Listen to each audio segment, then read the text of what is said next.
Bueno, esta charla es de radiología de complicaciones postquirúrgicas de columna. Es una charla que había dado en Cali en 2018. Es una clase que recuperé. Y el objetivo de hablar de la radiología de las complicaciones postquirúrgicas es ilustrar estas complicaciones más comunes con las que se pueden encontrar en la práctica diaria, sus hallazgos radiológicos, sobre todo evaluar los hallazgos radiológicos normales de los hallazgos radiológicos patológicos, y también hacer un repaso de los métodos quirúrgicos de estabilización, de fusión y de reemplazo de los discos intervertebrales, las diferentes técnicas y dispositivos que se utilizan en la cirugía de columna vertebral. Como objetivo más relevante de la cirugía espinal es, por un lado, disminuir el dolor del paciente, por otro lado, lograr la descompresión neurológica, corregir la inestabilidad y mejorar la funcionalidad del paciente. Estos son los 4 puntos más importantes de la cirugía espinal. Disminuir el dolor, lograr la descompresión neurológica, producido por el conflicto entre la hernia y el nervio o entre un osteofito y el nervio, corregir la inestabilidad mecánica que presenta la columna vertebral y mejorar la funcionalidad del paciente. Si todos estos puntos no se cumplen o alguno de estos puntos no se cumplen, se conoce en la literatura médica como síndrome de la cirugía fallida, ¿sí? Cuando no se obtienen los resultados adecuados después de una cirugía. La incidencia de la cirugía fallida es alta, es alrededor del 10 al 40% de los pacientes postquirúrgicos, es multifactorial, o sea que depende de múltiples causas, de la técnica quirúrgica, del problema de base que trae el paciente, de las características mecánicas y morfológicas de la columna, del adecuado uso del instrumental quirúrgico, de evitar complicaciones como las infecciones. La radiología juega un rol fundamental tanto en el periodo prequirúrgico del paciente junto con la clínica, sino también en el control postquirúrgico inmediato y tardío, o sea que es un seguimiento continuo del paciente que ha sido operado de la columna vertebral. Los sitios para que sepan más frecuentemente que van a encontrar una cirugía de columna es la región lumbar, luego le sigue la región cervical y muy pocos casos a nivel dorsal. Generalmente la región dorsal, la incidencia más alta de cirugía puede ser por un proceso infeccioso, una espondilodicitis o por un tumor vertebral o del canal raquídeo. Entonces, hablando de las causas de que puede someterse un paciente a una cirugía, la patología degenerativa y la patología traumática, podríamos decir que es el 75% de las causas por lo cual un paciente se somete a una cirugía. Patología degenerativa y trauma, el 75%. Dentro de la patología degenerativa tienen que saber que puede ser por la presencia de una hernia discal, por la presencia de un canal raquídeo estrecho, por degeneración facetaria posterior y por la presencia de protusiones o hernias discales, ¿sí? Por una columna vertebral inestable, por una espondilolistesis. Todas estas son causas de origen degenerativo que van a llevar a una cirugía al paciente por la clínica que presenta, ¿sí? Y por los hallazgos radiológicos. La imagen son parte del seguimiento de rutina de todo paciente que ha sido sometido a una cirugía e instrumentación espinal. Lo que nosotros tenemos que saber en un inicio es cuando evaluamos una columna operada, lo primero que hay que recordar es el ABCS. Eso se mantiene en la columna sin cirugía, como si también en la columna con cirugía. O sea, evaluar la alineación vertebral, las características del hueso, las partes blandas adyacentes y el espacio articular. Pero además tenemos que evaluar las estructuras neurovasculares en los recesos laterales del canal raquídeo y en los forámenes de conjugación. Evaluar adecuadamente la integridad del saco tecal, del cordón medular y las raíces de la cola de caballo, dependiendo de la región donde se explore, si es cervical, dorsal o lumbar. Evaluar también las estructuras paravertebrales o perivertebrales, como los forámenes transversos, las estructuras adyacentes, incluidos los vasos sanguíneos, y las estructuras musculares o los espacios perivertebrales adyacentes. Por ejemplo, a nivel lumbar, es muy importante que ustedes reparen sobre los músculos lumbares y sobre los músculos psoas. Si la cirugía ha sido a nivel del tórax, es muy importante que reparen de las regiones perivertebrales como la región del mediastino. O a nivel cervical, los espacios prevertebrales, que pueden ser regiones donde se puede acumular colecciones, hematomas o abscesos. Es muy importante que sepan diferenciar los hallazgos postquirúrgicos normales de los patológicos. Si se puede reflejar el grado de fusión ósea o la falta de fusión ósea del material o la falta de osteointegración del material quirúrgico. Mostrar la posición es importante que en las imágenes puedan mostrar la posición y la integridad del material empleado, ¿sí? Sobre todo cuando la columna está instrumentada. Ver cómo están alineados esos tornillos, ver cómo está esa varilla, cómo está esa placa, si está desplazada o no. Siempre que hagan una tomografía o una resonancia de columna operada, es importante que se evalúe el material que tiene injertado el paciente en las imágenes y detectar si hay posibles complicaciones.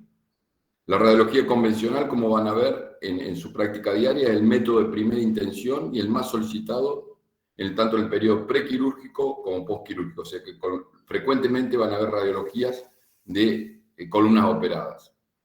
Es muy importante que sepan también que las estructuras óseas y las prótesis, ¿sí?, de titanio son mejor visualizadas en tomografía. O sea que cuando querramos evaluar la alineación ósea o las características óseas y evaluar la prótesis, el estado de la prótesis, lo mejor es la tomografía.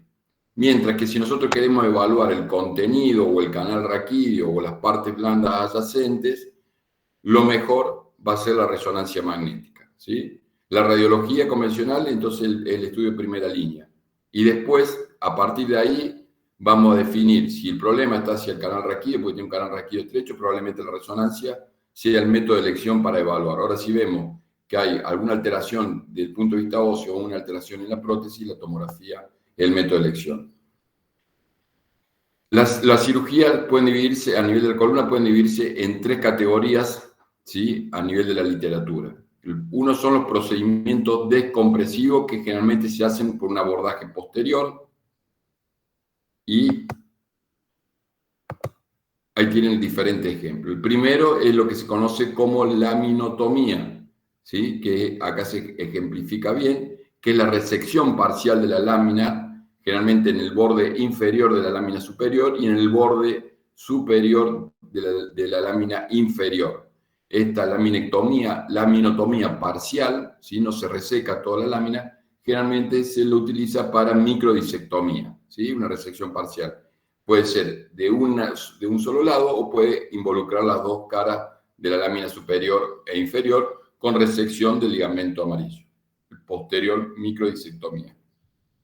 La laminectomía ya cuando la resección compromete a toda la lámina y generalmente puede ser uni o bilateral. Este ejemplo es una laminectomía bilateral con espinotomía, o sea, se vuela la apófisis espinosa. Estos ya son resecciones, abordajes posteriores, ¿sí?, para realizar disectomías, ¿sí?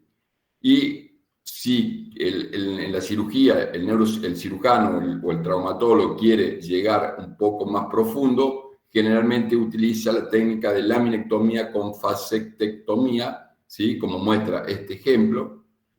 La finalidad es hacer cuando tenemos una hernia de disco muy grande o cuando se quiere llegar a la región del neuroforamen porque tenemos una hernia discal foraminal, como ven acá en los diferentes ejemplos. Estas son una laminectomía, laminectomía, ya una cirugía más amplia, unilateral, y esto es una laminectomía con fascectomía, se vuela el macizo articular para poder llegar, liberar toda esta zona y poder llegar a la región del neuroforamen.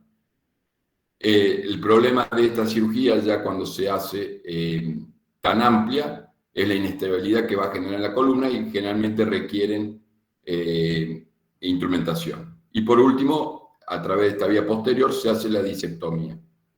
Y los procedimientos de estabilización y fusión, que son las artrodesis, el objetivo generalmente es corregir una deformidad o proporcionar estabilidad a la columna, corregir una deformidad como en el caso de la listesis, o en el caso de la escoliosis, y proporcionar estabilidad, por ejemplo, en el caso de un trauma, un tumor o correcciones postquirúrgicas de operaciones previas que no han sido instrumentadas, o también se la utiliza para la patología degenerativa. Podemos utilizar, dependiendo de la región, varillas o placas con tornillos transpediculares, que a su vez pueden llevar cajas intersomáticas, pueden o no llevar cajas intersomáticas dependiendo de la región.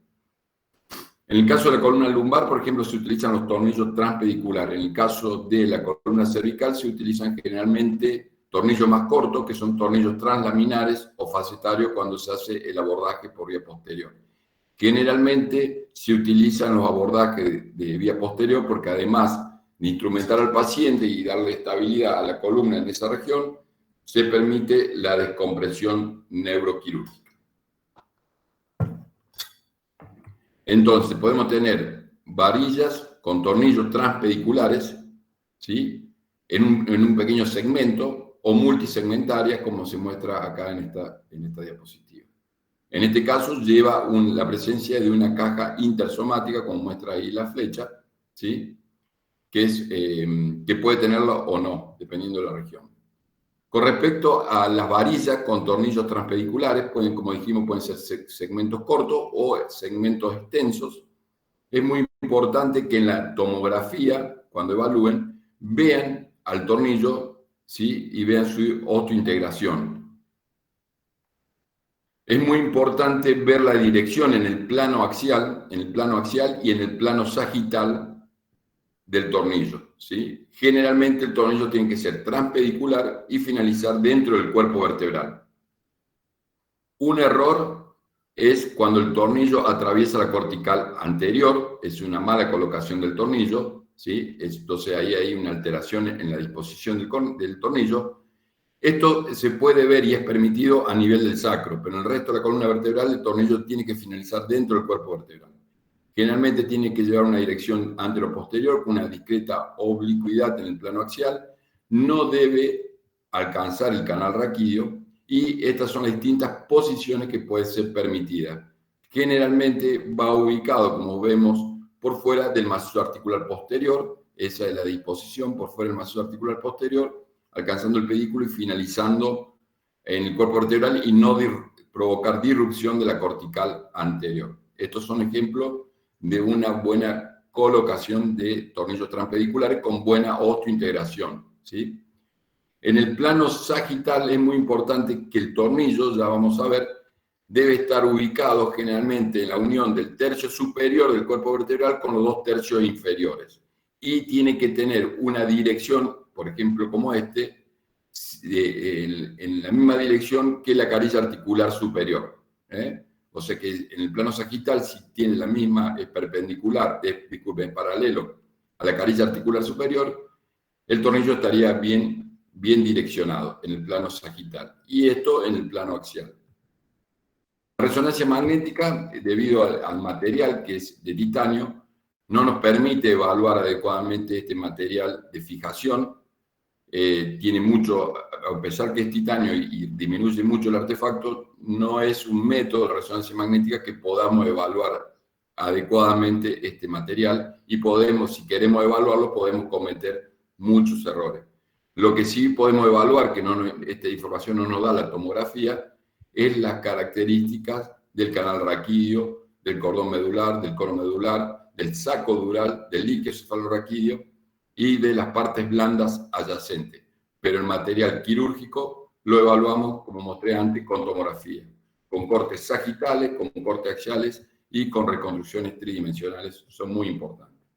Si vamos a hablar de la artrodesis, estos ejemplos son de artrodesis por vía posterior de la columna lumbar. Si hablamos de artrodesis por vía anterior de la columna cervical, generalmente se utilizan, por ejemplo, por vía anterior, es muy frecuente encontrar estas placas con tornillos transvertebrales. Son tornillos cortos que van en el cuerpo vertebral, también con la misma dirección, siguiendo la carilla articular superior. La placa tiene que estar adosada a la pared anterior del cuerpo vertebral.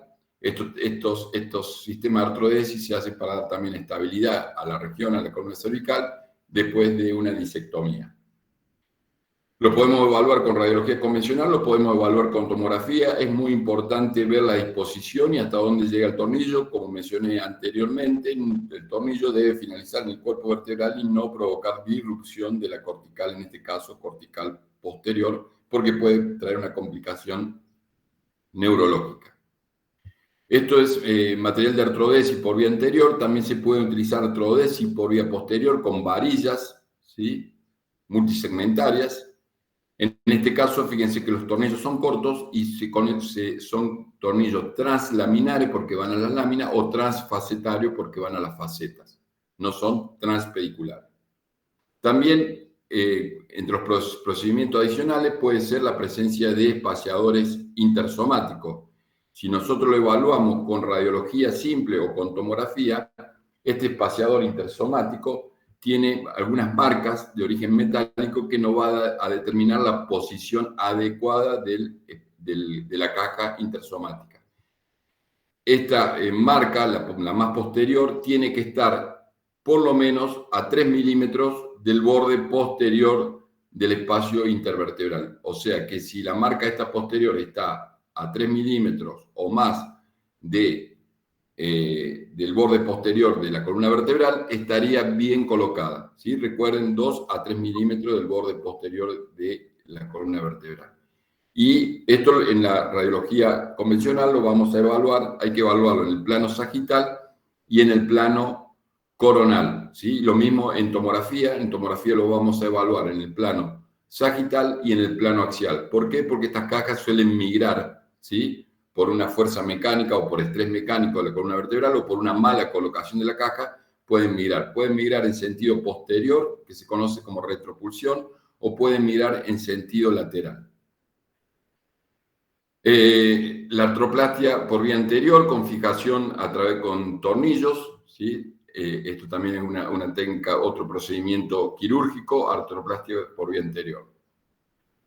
Fíjense, este es un ejemplo de un paciente con una artrodesis por vía posterior a nivel L4, L5, S1, con una hemilaminectomía izquierda y con la colocación de una caja intersomática, ¿sí? Esta caja, o espaciador intersomático, hay que evaluarlo en el plano sagital, que acá ya se lo ve que está migrado, y en el plano axial, ¿sí? En este caso no hubo un desplazamiento lateral, sino un desplazamiento posterior. No se respetan los 2 o 3 milímetros del margen posterior. Generalmente esto, cuando se desplaza el disco, la caja produce desplazamiento del disco intervertebral y una reacción inflamatoria adyacente o un área de fibrosis, y esto lleva a un conflicto neurológico. En las reconstrucciones tridimensionales podemos evaluar a través de la transparencia la colocación de la prótesis y podemos ver también la posición de la caja intersomática.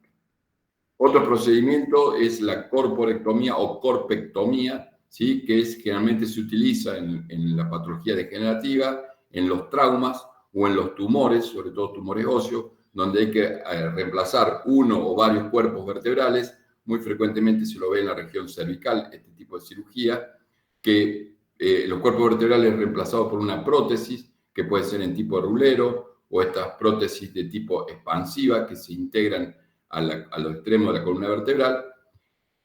Estas prótesis no van aisladas, siempre llevan una placa, ¿sí?, con tornillos por vía anterior para dar mayor estabilidad, y así lo van a evaluar en la radiología, evaluar la integridad de la alineación vertebral, evaluar la integridad y la adecuada colocación de la prótesis, que no haya desplazamiento.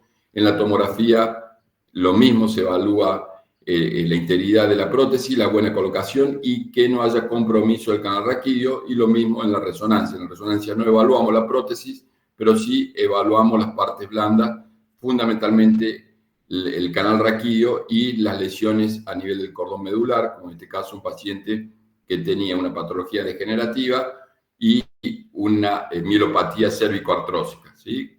Se le hizo una corporectomía.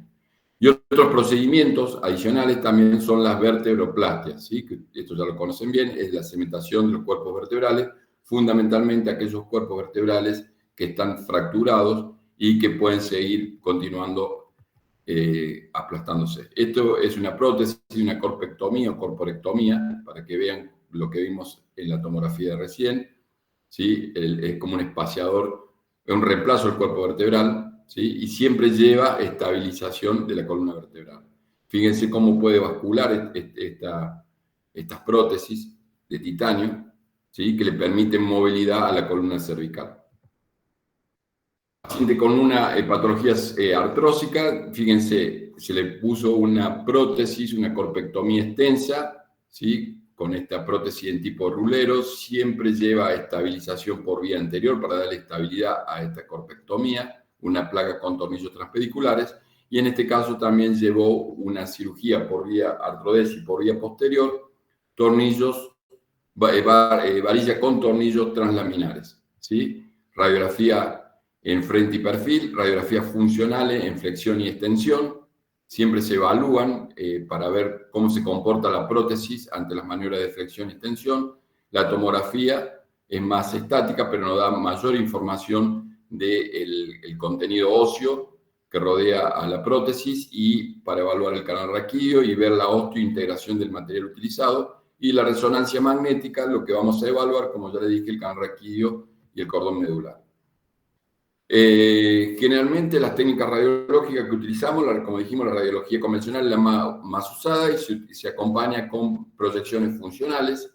La tomografía es el método de elección para evaluar la osteointegración de material de osteosíntesis.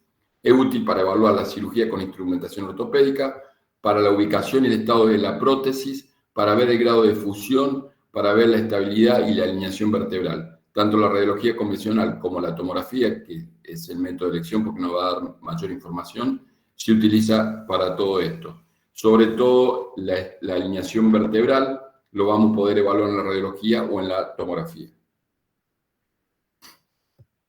En el caso de la resonancia magnética, cuando tenemos una cirugía con laminectomía y disectomía, lo que vamos a encontrar en las secuencias T2, una hiposeñal. Generalmente esta hiposeñal está dado por una pérdida, al producirse una disectomía, por una pérdida del anillo fibroso. Generalmente ya el disco generalmente suele estar degenerado, pero en caso de una obstrucción aguda, después de una disectomía se ve una hiposeñal por pérdida de ese anillo fibroso. Es muy frecuente encontrar en la secuencia STIR edema en la región lumbar, ¿sí? Edema intersticial y muscular en la región lumbar, esto es muy frecuente. Podemos encontrar pequeñas colecciones que por ahí requieren un seguimiento para descartar una fístula del líquido cefalorraquídeo, pero son hallazgos normales que podemos encontrar en una cirugía. Podemos ver el trayecto quirúrgico, la laminectomía, el proceso inflamatorio o fibrosis en el espacio epidural que alcanza el receso lateral del canal raquídeo donde se encuentra la raíz nerviosa. Y otro de los hallazgos muy frecuentes es la deformidad de la pared posterior del saco dural, ¿sí? Que no debe confundirse con un pseudomeningocele. Esta deformidad puede ser amplia, sobre todo en las laminectomías extensas, pero es un hallazgo común de la cirugía. Recuerden que cuando encontramos estas deformidades de la pared posterior del saco dural, muchas veces se pueden acompañar con una alteración en la disposición de la raíz de la cola de caballo. Las complicaciones desde el punto de vista quirúrgico, podemos tener complicaciones tempranas y complicaciones tardías. Es muy importante que sepan por qué fue el paciente operado, cuál es la clínica que tiene en el momento, ¿sí? Qué tiempo lleva de la cirugía y qué técnica quirúrgica ha sido empleada. Esto podemos evaluarlo a través de una radiografía. Las complicaciones precoces son la hemorragia, es la más temida por el cirujano, aparece en las primeras 48 o 72 horas, o 24 a 72 horas, y es una complicación neurológica importante. Dependiendo de la región, la sintomatología neurológica va a ser diferente. Otra de las complicaciones precoces es la colocación incorrecta del material ortopédico, la fístula del líquido cefalorraquídeo con pseudomeningocele, los oblitos y las infecciones son las complicaciones perioperatorias o precoces. Y las tardías de fractura, desplazamiento del material ortopédico, fallo en la fusión o de osteointegración del material ortopédico, progresión de la espondilolistesis, la aracnoiditis estéril, la recurrencia de hernia discal, la fibrosis y el síndrome adyacente.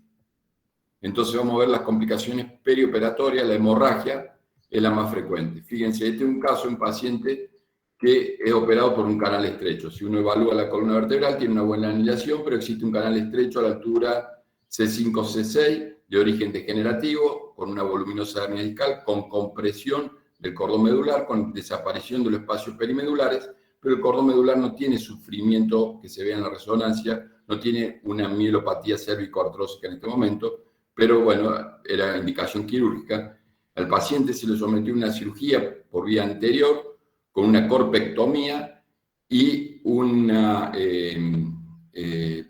estabilización por vía anterior, una artrodesis por vía anterior, y ahí se ve el material protésico en la resonancia, pero el paciente inmediatamente después de la cirugía queda cuadripléjico, y lo que vemos por detrás de la prótesis, esta imagen hiperintensa en la secuencia T2, isointensa en la secuencia T1, que está comprimiendo el cordón medular, era un hematoma por detrás de la corpectomía, por detrás de la prótesis, y si en este caso ya la compresión es mucho mayor, y si uno presta atención, hay signo de sufrimiento medular. En el axial lo que ven acá, esta es la prótesis, esto es el hematoma, y esto que ven chiquitito ahí donde está el marcador, corresponde al cordón medular. Esto que están viendo acá es el cordón medular. El paciente evolucionó después de la corpectomía y la placa tornilla con un hematoma postquirúrgico hiperagudo, compresión medular y mielopatía aguda, y el paciente estaba cuadripléjico. Lo tuvieron que reintervenir. Entonces el hematoma es una complicación frecuente, no es frecuente, pero es una complicación temida por el cirujano. El hematoma puede ser epidural, esto lo podemos ver en las regiones lumbares, ¿sí? Estas hemorragias grandes en la zona quirúrgica pueden comprimir el saco dural, pueden comprimir la raíz de la cola de caballo. Si hay ruptura del líquido cefalorraquídeo, puede extenderse el hematoma hacia el canal, hacia el interior del saco dural.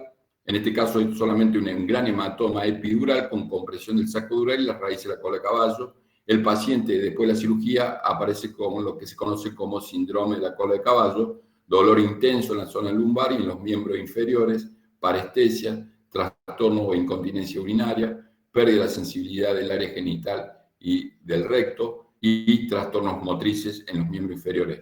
Fundamentalmente el dolor. Entonces el hematoma con compresión. El otro punto es la colocación incorrecta del material ortopédico, en este caso con barras estabilizadoras, en un paciente con una escoliosis, donde tiene una marcada osteopenia en la columna vertebral, por lo tanto usaron tornillos y se usan cuando son huesos poco calcificados la presencia de gancho. Bueno, en este caso, o un desplazamiento del gancho superior o una mala colocación de los ganchos superiores. Artrodesis, esta paciente con artrodesis a nivel de la columna lumbar en la parte baja, una nueva artrodesis con barras estabilizadoras, ¿sí? que se van corrigiendo. En este caso hay buena integración, acá hay una fractura, aplastamiento, la unión dorso-lumbar, hay una buena alineación de la prótesis a este nivel, pero a este nivel, a nivel lumbar, los tornillos no están integrados a los cuerpos vertebrales, están completamente desplazados, y las varillas finalizan en la región casi por debajo de la piel, en la región sacrocoxigia. Otra colocación incorrecta o desplazamiento del material protésico son los tornillos, ¿sí? que se desplazan, en este caso una placa con un tornillo desplazado en sentido anterior, y frecuentemente podemos ver una mala colocación postquirúrgica inmediata o un desplazamiento postquirúrgico inmediato de la caja intersomática que en el plano sagital se ve desplazada en sentido posterior. En el caso de los tornillos transpediculares, a nivel lumbar o a nivel dorsal, que son la zona donde se lo utiliza, recuerden, hay que evaluarlo en el plano axial, esta es la posición correcta, pero no debe ocurrir esto de romper la cortical anterior, ni tampoco tiene que tener una oblicuidad en el plano axial importante que atraviese el receso lateral del canal raquídeo, porque puede lesionar el cordón medular o puede lesionar la raíz nerviosa que va a emerger en el foramen siguiente. Entonces, esto es una mala colocación de un tornillo transpedicular y esto también es una mala colocación de un tornillo transpedicular. Esto en el plano axial, así lo vamos a ver en los planos coronales, fíjense, dentro del canal raquídeo. Y en el plano sagital, recordar que el tornillo tiene que estar ubicado generalmente en la unión del tercio superior con los tercios inferiores y, como dice ahí, N normal tiene que seguir la dirección de la carilla articular superior, ¿sí? En este caso está angulado. Fístula del líquido cefalorraquídeo y pseudomeningocele. En este caso, un paciente, fíjense cómo tiene, el paciente seguramente debe tener un cuadro de hipotensión endocraniana. Fíjense cómo tiene una alteración en la circulación del flujo del líquido cefalorraquídeo en la secuencia T2. Fíjense que acá hay una prótesis, un espaciador interespinoso que está migrado. Hay ruptura del líquido cefalorraquídeo. Fíjense cómo se ve flujo dentro, en la secuencia T2 dentro de este saco o pseudomeningocele. Y en el plano axial lo que vamos a ver, la laminectomía, la ruptura o deformidad del saco dural, ahí se ve bien, ¿sí? Este vacío de señal por la salida del líquido cefalorraquídeo que está en movimiento, por la ruptura del saco dural, y este gran pseudomeningocele. Esto se llama, cuando hay una fístula del líquido cefalorraquídeo, pseudomeningocele.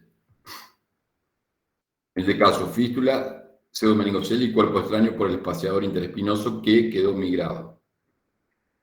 Es frecuente que encontremos hematomas, ¿sí?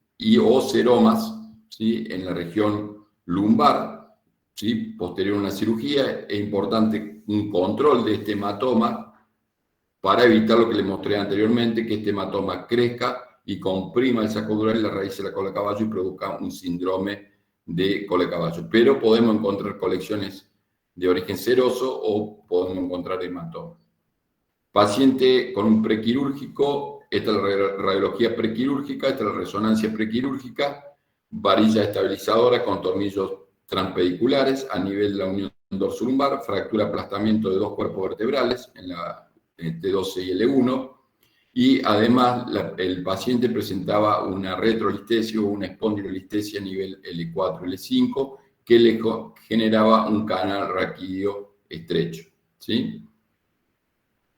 El paciente es instrumentado en una nueva cirugía a nivel L4-L5, extendiéndose las varillas estabilizadoras y con los tornillos transpediculares. En la resonancia de control, el paciente hace fiebre, que encontramos hiperseñal en T2 del disco intervertebral, edema de los cuerpos vertebrales, el canal estrecho persistía, una colección en la zona quirúrgica que era más visible en la secuencia T1, una alteración ya de los planos grasos prevertebrales, y la presencia de esta colección con contenido heterogéneo. Fíjense que hay imágenes hipointensas que pueden ser aire, ¿sí? En este caso un paciente que se sospechaba infectado. Ahí se ve, estos son los tornillos transpediculares, con el tiempo empieza a ver, la infección empieza a erosionar los cuerpos vertebrales alrededor del tornillo.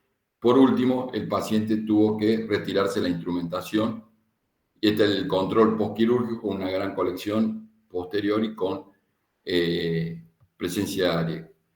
Este paciente hizo una espondilodicitis, que es una complicación grave. La fusión con instrumentación tiene una tasa media de infección del 6%. El microorganismo más frecuente es el estafilococo. Los hallazgos radiológicos convencionales en la tomografía y en la radiografía: la pérdida del espacio intervertebral, la erosión del platillo vertebral con destrucción del cuerpo vertebral, la esclerosis reactiva, la pérdida de fijación y aflojamiento de la instrumentación vertebral.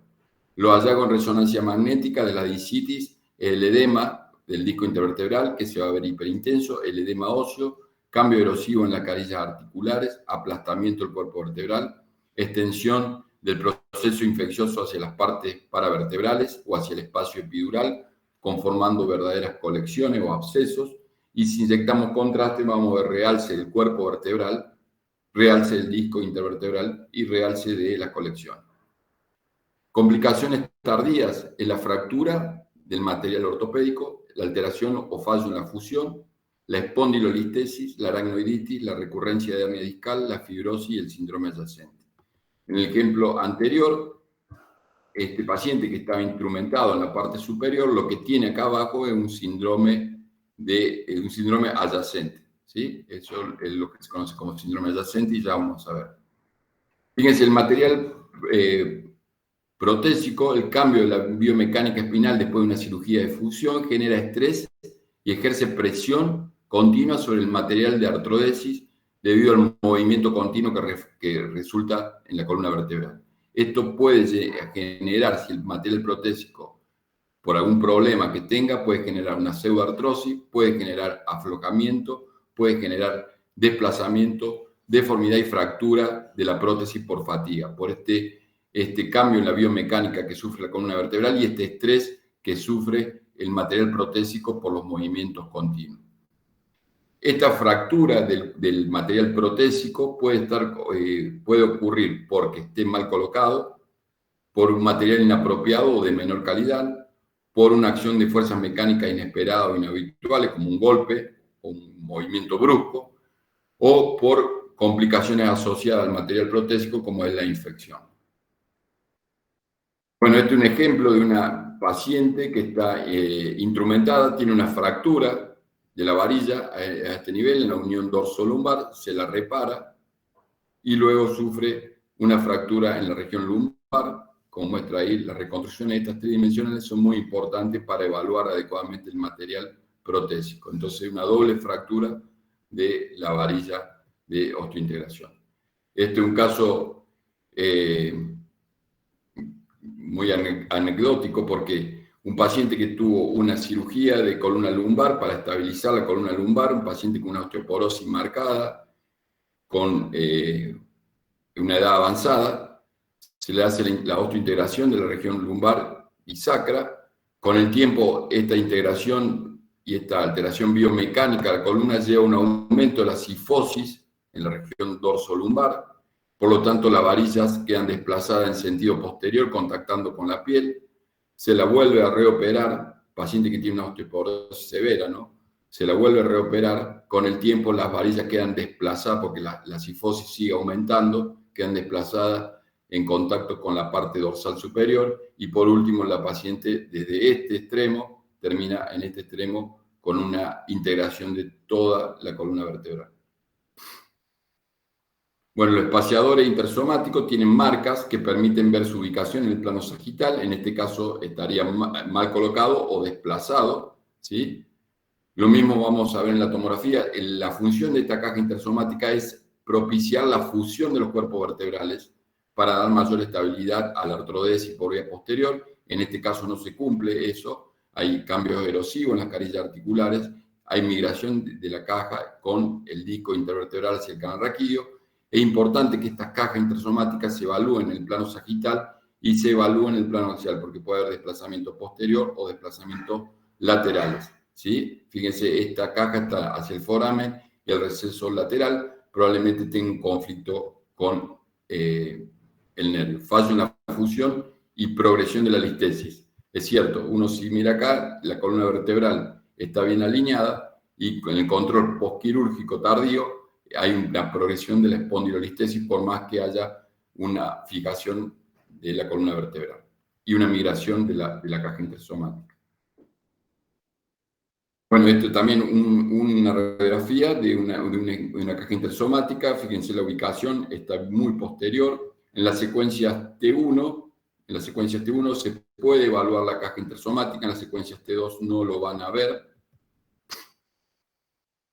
Paciente entonces que fue sometido a una cirugía con una caja intersomática. En la resonancia magnética, en el T2, no van a ver esa caja intersomática por la hiposeñal que presenta el disco intervertebral. Sí lo van a poder evaluar en las secuencias T1, la localización de la caja intersomática.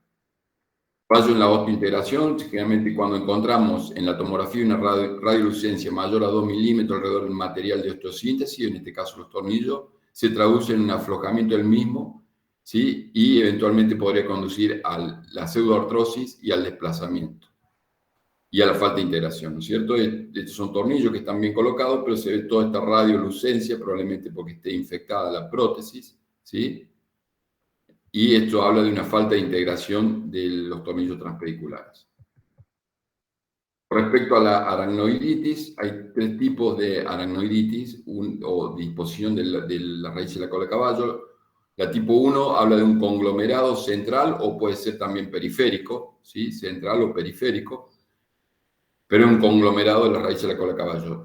El tipo 2, las raíces nerviosas quedan adheridas hacia la región posterior del saco dural, ¿sí? Con un gran vacío en el interior del saco dural. Y el tipo 3 es un conglomerado de partes blandas que oblitera todo el espacio aracnoideo, ¿sí?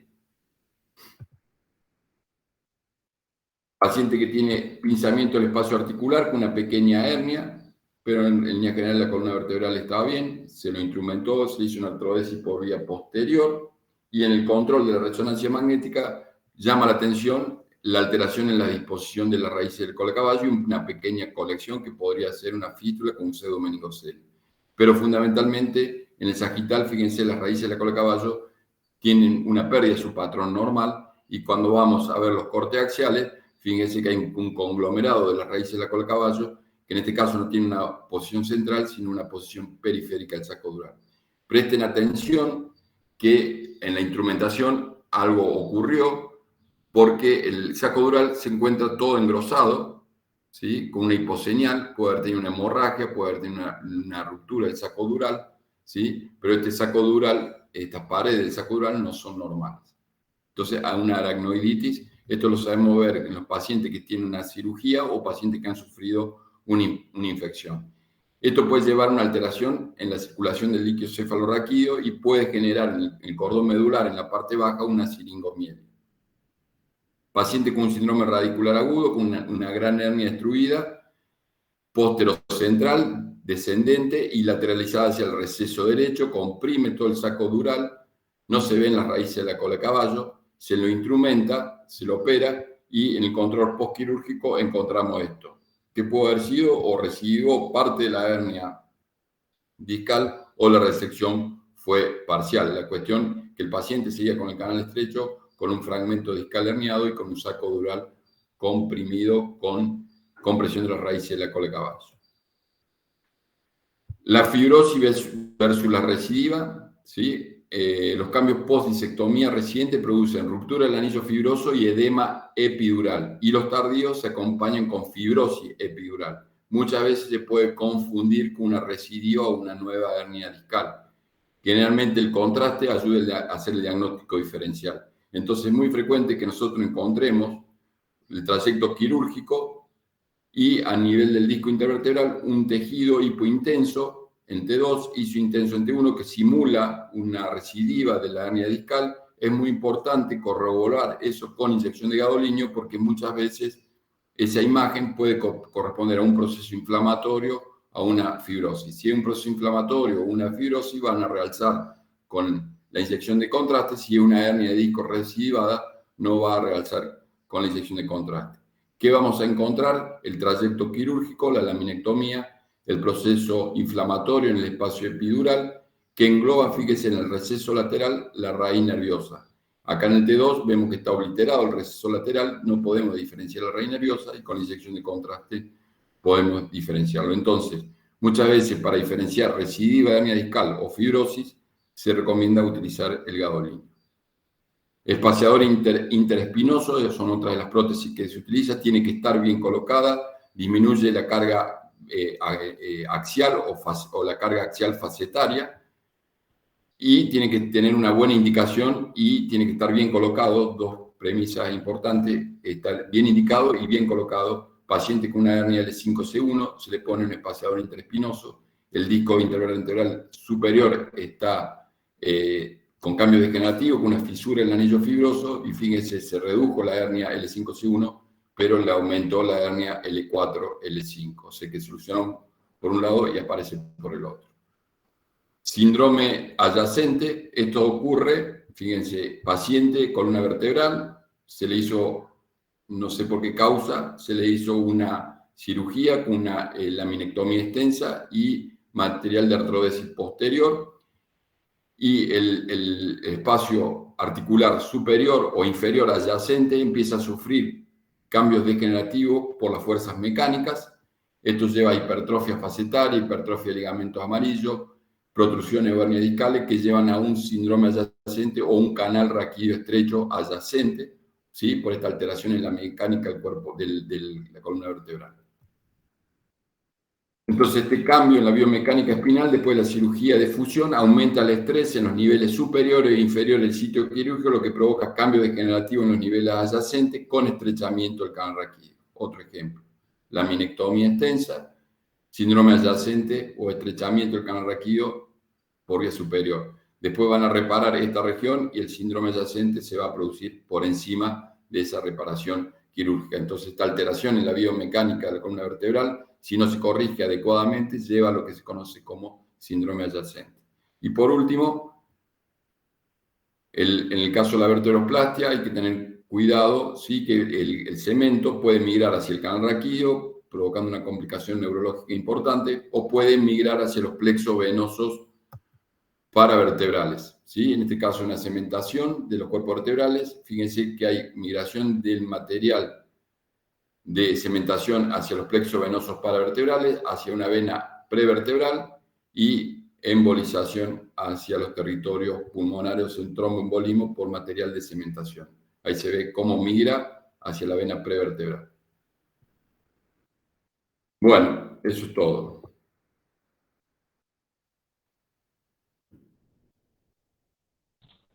Bueno, Beto, gracias.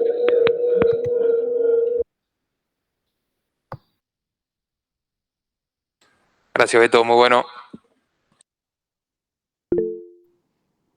Muy buena, Beto. Hasta Walter, la chica que no quiere informar de columnas complicadas. Cállate. Bueno, espero que haya aprendido, Walter. Muy buena, Beto. A partir de esta clase, ese era el motivo de pasarle todas las complicaciones a Walter. No, estoy explotada. Me voy al turnero. Bueno, nos vemos en un rato. Chao.